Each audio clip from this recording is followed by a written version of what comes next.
Gordon Odongo mar Evangelistic Miracle Church. Bishop erokamano kuom yudo thuolo ma twak kodwa odhiambo ma kawuono achiel kachiel. Abro pinjo piny atibo duoko jopiny ka bende imosogi. En ni kanisa onego we otare gin giwegi koso piny owacho kete lwete e chendo mag kanisa. Mokwongo moso jowete te mawinjo wasane nokwe uru kata Bwana sifiwe. Ago erokamano ne Nyasaye motimo thuolo mondo wayude ka mondo watwag gi jopiny. Kaka Manuel osewacho ok en my first time mar bedo ka. Nyasaye osebedo ka kila ka kendo agomba ka gi jopiny.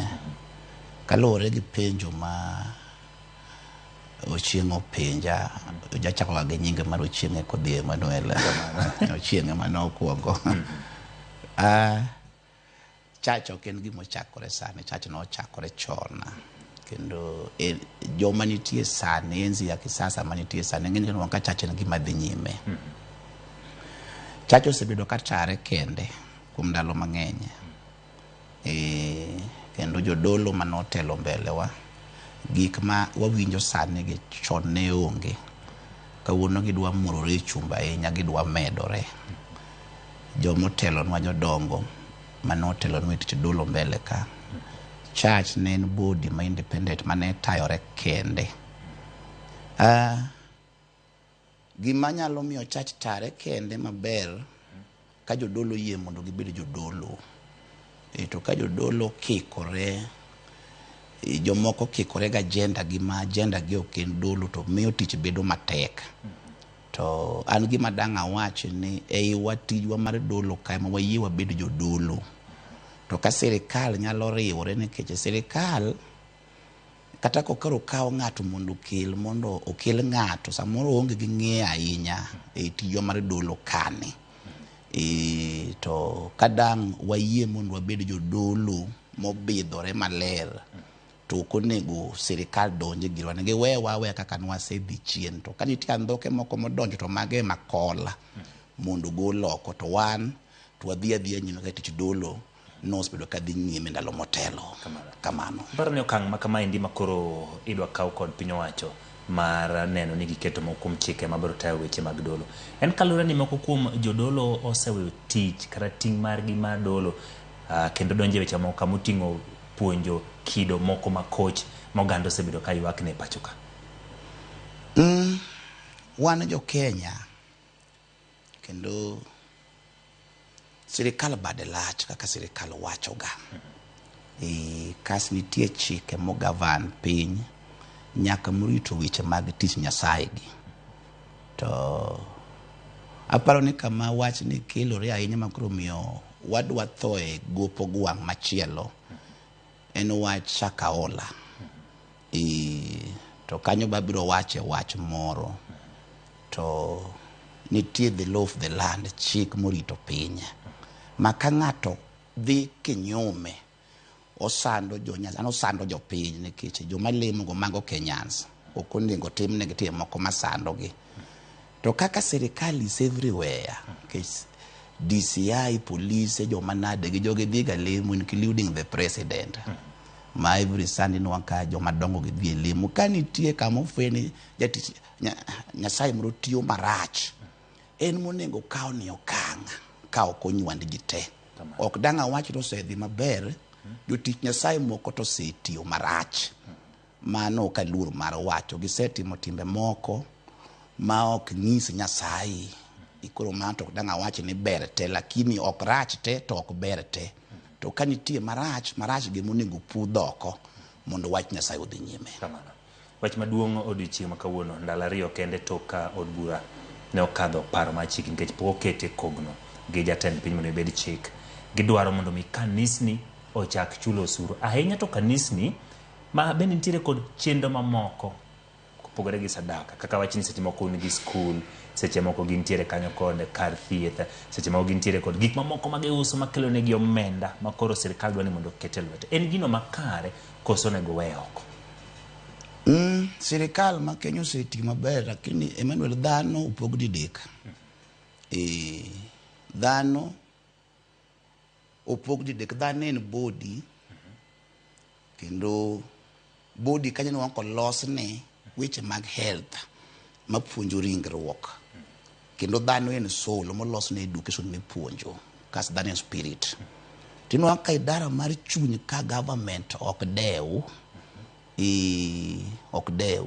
koro ka be government onego ng'e monego los ane kaka dang' ng'ia ni chuny nikech church orito chunji ministry mar education puonjo ji jo health rito kamano ka giri kacha gini to chuny ka chalo gimowe an pacha na pa ni kata mana idara mar chuny ka be nonego form ne kata migawo moro ma obed kata gi CS ne moro to bedo gi CS ma ong'e weche mag Nyasaye ma nyaka obed mana ng'amo ai dolo ma ok ni ka oai office mar bedo CS mar chat yudo kubudho gi BI mara kama simba kamoro mago pod ok bi konyo obedo ng'amo ng'e wach Nyasaye manyalo gade mondo chach bonwang kama ginyalo gore ginyalo tere ywak gi chano ka chalo gima chacho dong ka nyithi kiye ma kama watere ywakwa chalo gima bedo maonge kalure kod penjo mchake penjo kendo ing'eni gik mang'eny ma government sani ongi nochakore ne gin church sikunde madongo masani kuro kata mana stare gini ngene ka stare pok bido sikunto nochakore gi church asumbi gas gini nyabondo gini gima mokwongo tikne en church ema no telo koro church ni en siro maduong' to giomiyo magi ne bet mamiyo koro sikul wuok osiptal kaluwore gi pek ma jopiny nigo koro ka ng'ato nigi church to sikul be nitie kata osiptal weche mag osiptal odok ka health sikul bo odok ka education gibed manage to church to giwe nikech sama church idhi chak timo ne osuru ting'eni church ok en ohala kata ka ji register church en non profitable don kamano en gima ok tim go ohala sama idhi ket church mondo gusu manake ne gidwa rwako church mondo church bo bed ohala mae ka church joma chuny gi okethore gibiro tiyo gi church marach koka dhi bedo marach moloyo nikech koro church bo rwake ohala gimoro amora migole osuru manake ni en ohala to ok dang' wayie mondo church olokre ohala church en gima konyo chuny dil gi chuny makata mana pinje moselony inwang' ka government ma malo nitie support ma gichiwo ne church kech mag yar faith workers chalo gi social workers koro pinje moselony nitiere support monego bed ni gimiyo church to pinywa mar Kenya kinwang' ka church en gimoro mojiwang'a en giming'iyo gi wang' marach to church ni oting'o ting' maduong' ma kadang' church bedo maonge to Kenya ni ok dang' bed Kenya koro suru to kata mana muma wache Mathayo 21 kisomo chakre 12 ka Yesu donjo ukalu mowacho ni oda ok en kar ohala koro ok dang' wayie mondo church lokre ohala sa ibiro keto mondo wagol usuru manake ni church automatic osedonjo ohala thank you winjo ka achiel kuom jodolo mawuok e gwenge mag Mombasa wacho ni midhiero nyalo biro betie in kaka ng'at ma bende achiel kuom jogo ma gin jotich e kanisa gin midhiero mage manyalo biro betie poni koro obedo chik kendo koro kanisa nyakolo chul mana osuru midhiero mage manyalo betie joma mulo jotich Nyasaye jogo mulo tong wang' Nyasaye mano biblical mano muma kendo ng'ato nyalo mulo life wire nyalo nyono hotspot koro ka to dang' advice kata president ntaneno kako wuoyo gi rumo chiwo poko sign gini to advisors manyalo reach the president gino dhiye mos otim thorough consultation otim tudruok malach kapok oketo lwete gini nikech sign gima dwa dictate wach Nyasaye sami kedo gi church ikedo gi Nyasaye ok ikede gi dhano koro wach ni gi jowete wago nyalo kelo ne piny achiedh nadi kendo nyalo kelo ne piny wedeya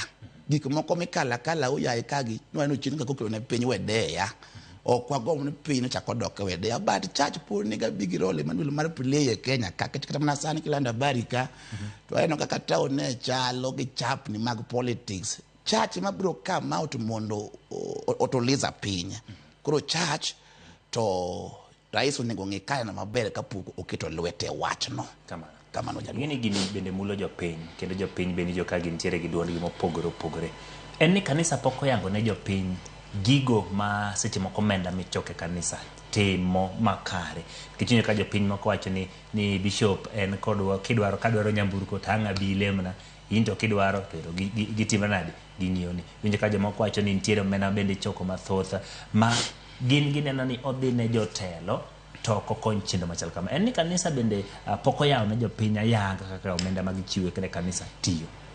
Moko na winjo ka wacho ni jotich Nyasaye moko ringo gi TX giche madongo. Mago weche wachako winjo kelando gokinyi. Ting'eyo ni wambi wafulo gini ok jotich Nyasaye te.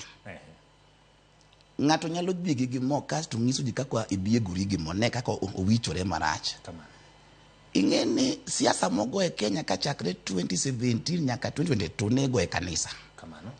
Kinito pesa makure lach koro kisetire church 20 million to wang jadolo makanyo odhi ong'iewo TX ere makosa.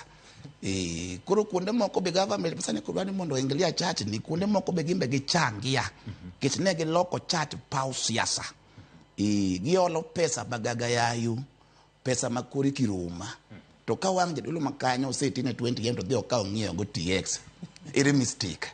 Koro kuonde ge nyaka non mos but pes od Nyasaye onego tim tich Nyasaye migawo nitie mi support go monde liete nyithi kiye mi support go jodolo bo ndike kisama wach mondike Ezra jodolo nego mi to momano wacho kisomo Ezra 7:22 kanyo to ndiko ni mecho nego mi to kik migi mang'eny kik migi fedha molo kilogram 300 ng'ama winjo osom kanyo Ezra 7:22-21 kanyo I think so.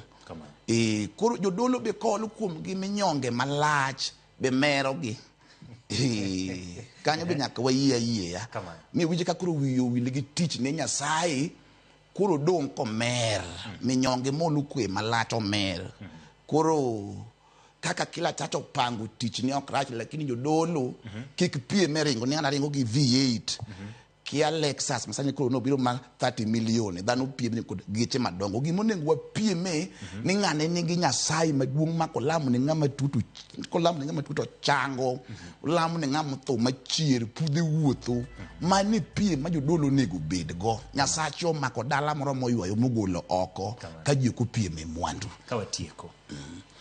Jatend piny poketo lwete paro ma chikni en wach mane mnyalo wacho ne jatend piny kaachiel kod jodolo ewi wach ni makoro sani en gima koro watwake ahinya ka watieko e thuolo machuok. Gima danga ng'is jatend piny en wach mondike Ezekiel 18 ngero manogo to noko ni ngero ni ok chak go e piny kido ni kwire no chamo lemo manum to nyithinde malaka gi tow.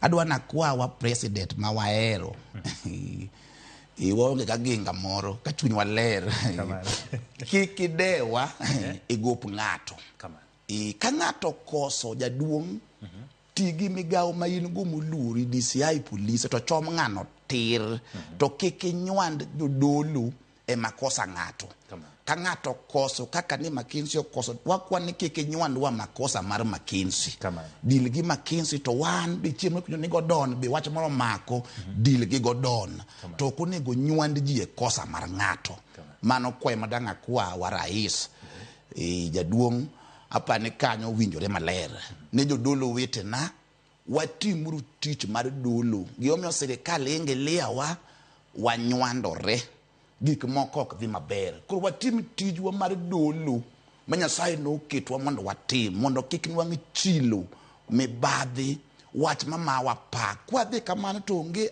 any accuse ma government biro ketonwa Nyasaye mondo gwedhi baba. Erokamano nyakwaro magiwinjo kanyo maler wach motenore kod paro ma chik mabende oito mondo mi jatend piny Kenya pone biro kete ko kata kudi keto oting'o kanyo gik mathoth madwaro tayo chenro ma kanisni kaachiel kod weche mago mag choko suru. Winjo maler wach mowuok kuom jadolo mabende en bishop mwatwak godo chieng' ma kawuono mano Bishop Gordon Odongo mar Evangelistic Miracle Church. Kikidhi mabor pod waduogo kod weche mamoko mathoth e chenro mar Oimore.